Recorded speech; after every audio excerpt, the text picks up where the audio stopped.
Salut, la Coupe du Monde est toujours en cours et on a énormément de surprises. On a énormément de surprises, pourquoi? Parce que il y avait, je dirais, un sentiment de supériorité du football européen sur tous les autres footballs. C'est-à-dire, il était couramment dit qu'en Europe, on joue le vrai football et que dans toutes les autres fédérations, confédérations, les autres continents, ce n'est pas le vrai football qu'on joue. Le foot européen est au-dessus de tous les autres. Et grâce à cette Coupe du Monde de club, on se rend compte que ce n'est pas le cas.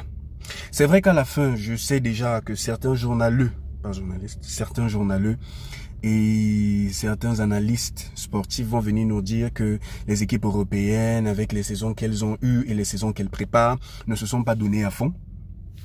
Mais toujours est-il qu'on retiendra de cette Coupe du Monde des clubs que le champion du monde, le champion d'Europe, a été vaincu par une équipe sud-américaine.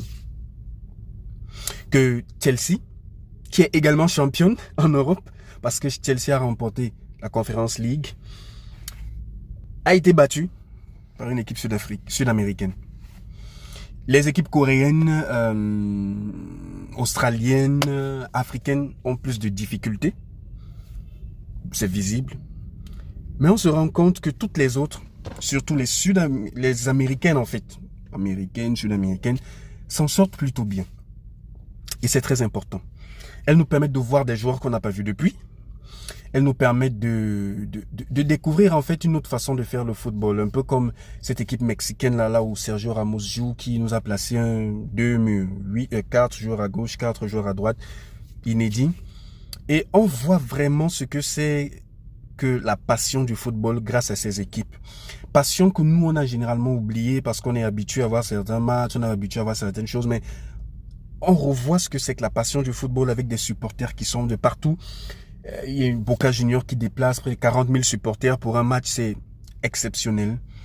Donc je dirais ici que cette Coupe du Monde des clubs, pour moi, malgré le fait que elle est beaucoup plus à but lucratif pour la FIFA, elle est salutaire pour l'image du football dans le domaine de sa passion.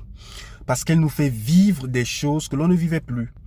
Trouver des équipes européennes qui affrontent d'autres équipes et le match est serré, les confrontations sont disputées et les résultats sont, inespérés. C'est salutaire pour le football. Et je crois qu'on ne le dira jamais assez.